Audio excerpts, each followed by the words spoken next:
Camera. He arrives in front of a camera. The camera figures out what to do. Stuntman Chuck Roberson, who doubled for Wayne in 26 films and spent more days on location with him than perhaps anyone else alive, put it differently. Most big men use their size to take up space. Duke used his stillness to own it.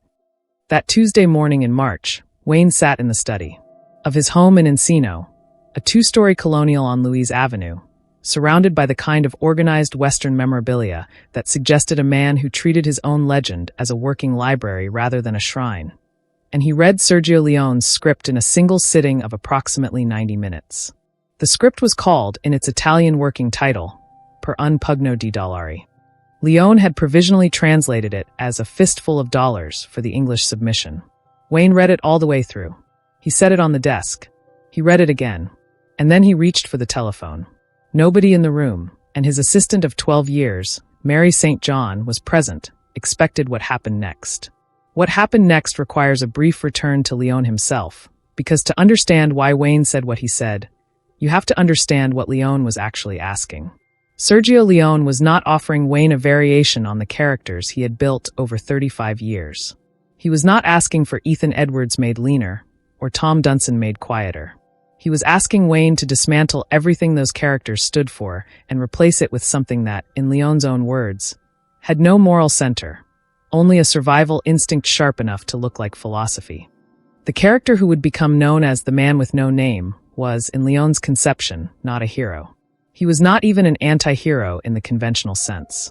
He was a mercenary of the purest kind, a man who played both sides of a blood feud not because he believed in anything, but because the chaos was profitable and the chaos was his element. This was the character that Wayne read on that Tuesday morning. Wayne had spent 35 years and 141 films building something specific. His characters were not always righteous. Ethan Edwards in The Searchers carried a racial hatred that John Ford put on screen without flinching. Tom Dunson in Red River was a tyrant. Will Anderson in The Cowboys would eventually be killed, on screen, in front of child actors, by a villain played with genuine malice by Bruce Dern. Wayne did not shy away from moral complexity. But there was a line, and that line was about consequence. Wayne's characters existed in a world where actions had weight, where the man with the gun carried the cost of using it, where the frontier was not a moral vacuum but a moral test, brutal and frequently unjust, but a test nonetheless. His characters either passed or failed that test, and the audience felt the difference. Leone's character had no test to pass. He was beyond the test. He existed in a world where the test had been abolished. Mary St. John, who was present in the study when Wayne called Leone's production office in Rome, later described the moment in an interview with Western historian Andrew McLaglen. Wayne, she said, read one particular passage aloud before picking up the telephone. It was a sequence in the third act in which the drifter watches a family being terrorized and calculates, silently, how much he can profit from their suffering before deciding, almost as an afterthought, to help them. Wayne read it aloud. He set it down. "This isn't a Western," he said, "not to St. John, not to anyone in particular. It's a Western costume on something else." He picked up the phone. The call to Leone's production office lasted 4 minutes and 30 seconds. Leone himself was not available, and Wayne spoke instead to the production coordinator, a man named Giorgio Gentili. Wayne's Italian was non-existent and Gentili's English was limited, and the conversation required 2 attempts to establish clear communication. What Wayne said, through Gentili's notes and Mary St. John's recollection, was this. He respected what Leone was attempting, he understood the budget was not the issue, and he was declining because the character as written had no code. 3 words. No code. He was not angry. He was not dismissive. He did not critique the craft, did not question Leone's talent, did not call the script bad. He said the man had no code. And a man with no code was not a Western character. He was something else wearing Western clothes. Gentili relayed the message to Leone. The room in Rome went quiet for 7 seconds. And then Leone said, "Find me the television cowboy." What Clint Eastwood did with the role that John Wayne refused is now cinematic history measured in landmarks, not footnotes. A Fistful of Dollars premiered in Italy on September 12, 1964, 6 months after Wayne's refusal, and became, within its first 8 weeks of theatrical release, the highest-grossing Italian film in the history of the domestic box office to that point. It earned the equivalent of $14. $5 million in Italy alone in its initial run, on A. Regret turning down the original role? Wayne looked at him for a moment. Then he said, I turned it down because A Man with No Code is not a Western hero. He's a Western costume on a different kind of story. Eastwood wore the costume beautifully. That's not a criticism. That's just the truth of what it is. Those words, a Western costume on a different kind of story, traveled quietly through the film industry over the following years. Leone heard them, through intermediaries, within weeks of publication. Leone's response was not recorded directly. But in 1971, at the Venice Film Festival, Leone gave an interview to Italian critic John Luigi Rondi in which he was asked about the traditional American Western and its relationship to his own work. Leone said, The Americans built a myth around the frontier hero as a moral figure, a man who paid a price. I stripped that myth to its skeleton and asked, what is underneath? What is the Western without the moral debt?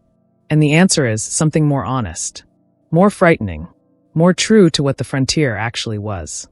He paused, and then he said, But I have come to understand, in the years since I made those films, why someone like Wayne could not play that character. Not because he was wrong about the character, because he was right about himself. The two men never worked together. They never met in person. But in 1974, Eastwood, by then one of the most commercially successful actors in the world, gave a lengthy interview to Rolling Stone in which he was asked about John Wayne and the legacy of the traditional Western hero. Eastwood said, Wayne built something over 35 years that I could never have built. He built the idea that a man's character is the price he pays for the choices he makes. I never played that. Leone never asked me to. What I played was something else, something that was also true about the frontier, just a different truth. Wayne saw the difference clearly, clearer than most critics ever did. A quiet nod toward a man who had, in refusing a role, defined what that role was. That's not an afterthought. That's a philosophy stated in retrospect. And it took Clint Eastwood 10 years to say it. Years later, specifically in 1992, 16 years after John Wayne's death, Clint Eastwood directed and starred in Unforgiven. The film is, among many other things, a direct response to the question that Wayne had posed in 1964. Eastwood's character, William Money, is a retired killer attempting to live within a moral code. A man who has been the man with no name and has paid, finally, the cost that Leone's trilogy never exacted. The film won 4 Academy Awards, including Best Picture and Best Director.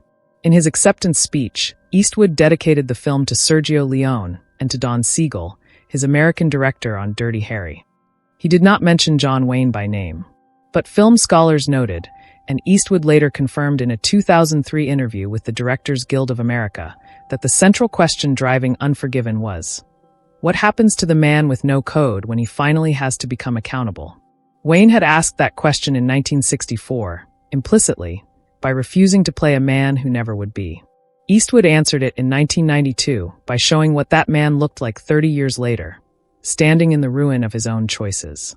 The second-generation impact moved further still. Directors including Sam Peckinpah, Walter Hill, and later the Coen brothers have all cited the tension between the Wayne model and the Leone model as the central generative conflict in the American Western's evolution. Every Western made after 1967 was, in some measure, negotiating between those two visions, the frontier as moral test or the frontier as moral void. That negotiation did not begin with a screenplay or a manifesto. It began with a phone call in Encino and 4 minutes and 30 seconds, and a receiver set quietly on a desk. The man on the other end of that line offered John Wayne the role of a generation. Wayne listened to every word. He said the man had no code, and he ended the call. Return now to that image. The telephone receiver, off the hook, resting flat on the polished wood of the desk in Encino. The call has ended. The decision has been made. Outside the window, it is a spring afternoon in 1964, and the hills of the San Fernando Valley are dry and gold and still. In the silence of that room, without knowing it, John Wayne has just drawn the clearest map anyone has ever drawn of what he believed about men and stories, and the price of being the kind of man worth watching. One refusal. One principle. One line in the sand that history has been crossing and recrossing ever since. A man with no code is not a Western hero. He is a Western costume on a different kind of story. John Wayne wore his code the way other men wore their skin. Not as a costume, not as a performance, but as the irreducible thing underneath everything else. And the role he turned down became legendary precisely because, in turning it down, he defined what was missing from it. But there is one other conversation from this period that has never been fully told. A conversation that took place not over the telephone, not through intermediaries, but face to face, in a room in Los Angeles, between Wayne and a man who had spent 15 years trying to replace him. The reason that conversation has stayed buried for 60 years, that is a story for another time. It's the spring of 1964. The receiver is off the hook, set down deliberately. Not dropped, not slammed, placed flat against the polished wood like a man setting down a weapon he has decided not to use. The phone had been ringing for 11 minutes before John Wayne answered it. The call lasted 4 minutes and 30 seconds. And by the time it ended, the trajectory of two careers, and the entire shape of the American Western, had permanently split. The man on the other end of that line was Sergio Leone. The offer he was making was $25,000 for 3 weeks of work in the Spanish desert outside Almeria. The role was a nameless drifter with no past, no allegiances, and no moral code beyond his own survival. John Wayne listened to every word. Then he said no. He didn't raise his voice. He didn't explain himself at length. He spoke one sentence, quietly, and he ended the call. 48 hours later, a 33-year-old television actor from San Francisco named Clint Eastwood said yes to the same offer. That television actor would spend 11 weeks in the Andalusian heat and emerge as the most iconic gunfighter in the history of cinema, a figure who would define toughness for the next half-century. And John Wayne, the man who defined it for the previous half-century, would watch it happen from a distance. The question that nobody has answered, not cleanly, not honestly, is why. This is that story. To understand what John Wayne was being asked to do in the spring of 1964, you have to understand what the Western was at that precise moment in American cultural history, and what it was becoming. By March of 1964, the traditional Hollywood Western was 15 years past its commercial peak. The genre had ruled the box office from 1939 through the early 1950s, generating studio fortunes and launching careers that became institutions. But the television set had moved into 90% of American living rooms by 1960, and with it came Gunsmoke, Bonanza, Have Gun, Will Travel, and Maverick, weekly doses of the frontier that audiences could consume for free every evening in their own dens. Theater attendance for Westerns had dropped 34% between 1958 and 1963. The studios noticed. The genre that had made John Ford rich and John Wayne immortal was quietly being reclassified as a television product. Into this moment stepped a 34-year-old Italian filmmaker named Sergio Leone, operating from a production office in Rome's Cinecittà Studios, a compound of 22 sound stages spanning 99 acres on the eastern edge of the city, originally constructed under Mussolini as a monument to Italian filmmaking ambition and later used to produce Hollywood epics like Ben-Hur and Quo Vadis. Leone had directed exactly 2 films. His most recent, The Colossus of Rhodes, had earned modest returns and negligible critical attention. What Leone was proposing in the spring of 1964 was not a Western. Or rather, it was a Western the way a scalpel is a knife. It had the elements, the desert, the duster, the pistol, the showdown at high noon. But Leone was stripping away everything that John Ford and Howard Hawks had wrapped around those elements for 30 years. No cavalry. No frontier community worth defending. No woman waiting on a porch. No manifest destiny. What was left, once you removed all of that, was a man in a landscape. And the man Leone was envisioning had no name, no history, and no obligation to anyone breathing. Leone's production budget was $200,000, roughly 1/8 of what John Ford had spent on The Searchers 8 years earlier. The shooting location was Hoyo de Manzanares and the desert terrain outside Almeria, in southeastern Spain, where the light was hard and the dust was real and the temperature in July would reach 107 degrees Fahrenheit. Leone's plan was to shoot with a skeleton crew, use an almost entirely European cast, and dub the English dialogue in post-production. It was, by every measurable standard of Hollywood in 1964, a B-picture operation.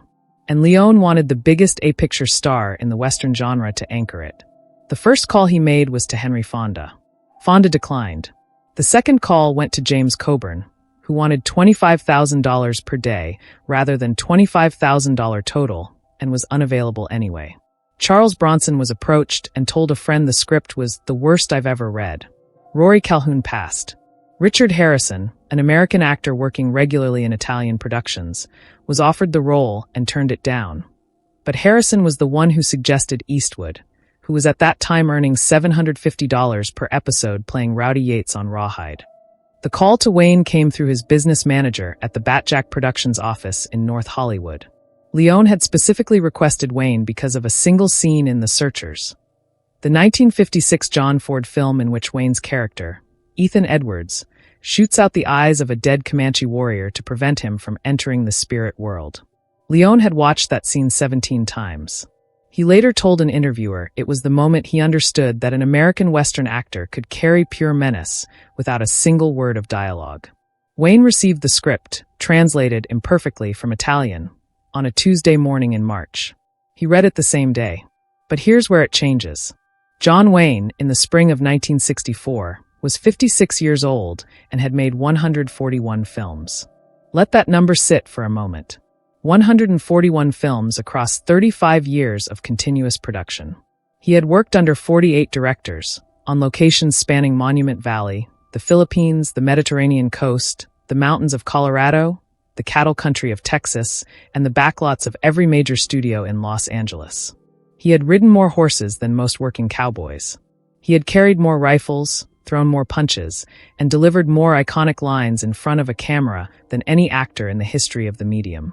He was 6 feet 4 inches tall and weighed 220 pounds, and despite a diagnosis of lung cancer that had required the removal of his left lung in September of 1964, a surgery he would not yet know he needed when Leone's script arrived, he moved across a set with the deliberate, unhurried authority of a man who understood exactly how much space he occupied and had made peace with every inch of it.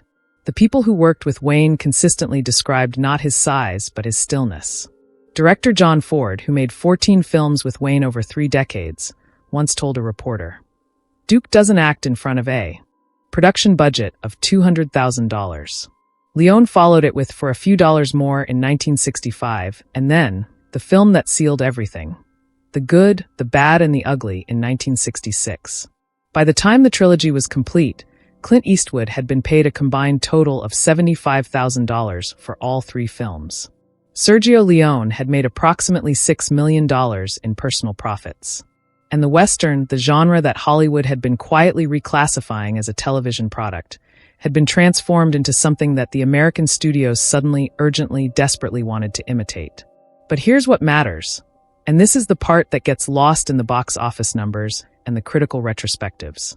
In the first second of Eastwood's introduction in A Fistful of Dollars, Leone makes a choice that no American Western director had made before him. The camera finds Eastwood from below, looking up at him from ground level, the way you would look up at something you were not sure was a man or a force of nature. The shot holds for 3 full seconds without a cut. Eastwood does not look at the camera. He looks at the horizon. His face does not move.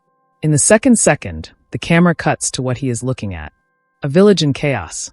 2 families in blood feud. Horses and dust and violence spreading outward from a central point like a crack in glass. In the third second, the faintest suggestion of something that is not quite a smile crosses the corner of Eastwood's mouth.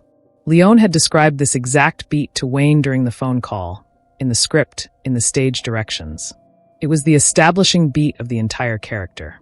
The man who sees suffering and calculates his position in it before deciding what to do. Wayne had read it. Wayne had understood exactly what it was. In the 4th second of the scene, the Eastwood character settles his cigarillo between his teeth, squares his shoulders, not dramatically, not performatively, but with the quiet efficiency of a man putting on a tool, and rides into the village. What Leone had understood, and what Wayne had understood from the opposite direction, was that this character's power came entirely from the absence of what Wayne's characters carried. No obligation. No debt to the community. No cost to be paid. The man with no name was not testing himself against the frontier. He was using the frontier. Wayne's refusal had been, at its root, an argument about the nature of the Western hero. And the argument was, a man who pays no cost is not a hero. He is a predator who happens to be on your side this week. That argument had a 35-year tradition behind it. John Ford had built that tradition. Howard Hawks had reinforced it. Every film Wayne had made since Stagecoach, in 1939, had operated within it. The frontier, in the American Western as Wayne understood and embodied it, was a place where a man's character was revealed under pressure. Not a blank canvas on which a skilled operator could paint whatever image was most profitable. The silence beat that Leone put in the film, the 3-second hold on Eastwood's face before the smile, was exactly the moment Wayne had objected to in the script. Because in that silence, the audience was being invited to admire the calculation. Wayne didn't admire the calculation. He recognized it, and he refused to model it. 46 witnesses were present on the Almeria location during the first week of principal photography in June of 1964. Among them was a Spanish location scout named Antonio Ruiz, who later published a memoir of the production. Ruiz described a moment on the third day of shooting when Leone called cut in the middle of a scene because Eastwood had done something the director had not expected. Eastwood had added a gesture, a small, almost invisible tilt of the head before drawing his pistol, as if he was hearing a sound nobody else could hear. Leone stopped the camera. He walked onto the set. He stood in front of Eastwood for 4 seconds without speaking. Then he said in Italian, "Where did that come from?" Eastwood, through the interpreter, said he wasn't sure. It felt like what the character would do. Leone turned to his cinematographer, Massimo Dallamano. He said, "Keep it. Keep everything he adds." In that moment, not the release date, not the box office numbers, not the reviews, a new archetype was born. Not from Leone's script alone, and not from Eastwood's instinct alone, but from the specific combination of a director who had removed all the moral scaffolding from the genre and an actor who moved into that emptiness without hesitation. The physical consequence was immediate and measurable. United Artists, which released the Eastwood trilogy in North America beginning in 1967, greenlit 11 spaghetti Western-influenced productions between 1967 and 1969. Every major studio followed. The Western was alive again. It was just unrecognizable to the people who had built it. Wayne watched it happen. He watched the box office numbers. He watched the reviews. He watched audiences, including audiences who had grown up on his films, respond to the new archetype with something closer to worship than admiration. He did not comment publicly for almost 3 years. But here's where it truly changes. In October of 1967, John Wayne gave an interview to Playboy magazine. A lengthy, wide-ranging conversation conducted over 2 days by journalist Frank Heller at Wayne's home in Encino. The interview is most often cited for Wayne's controversial political statements about Vietnam, which generated significant backlash. But buried in the middle of that interview, between a discussion of his production company and a question about his relationship with John Ford, is a passage that almost no one has quoted. Heller asked Wayne directly about Clint Eastwood and the Italian Westerns. Wayne did not deflect. He did not dismiss. He thought for a moment. Heller noted a pause of several seconds. And then he said something that was, for Wayne, unusually precise in its analysis. He said, "Eastwood is a fine actor and a fine physical presence. Leone is a director of genuine skill. What they've built together is technically a Western, and I understand why people respond to it. But when I watch the picture, I keep waiting for the moment when it costs the man something. And it never comes. Every time I think it's about to, Leone cuts away. I'm not saying that's wrong as filmmaking. I'm saying it's not the story I've spent my career telling." Heller pushed, "Did he?"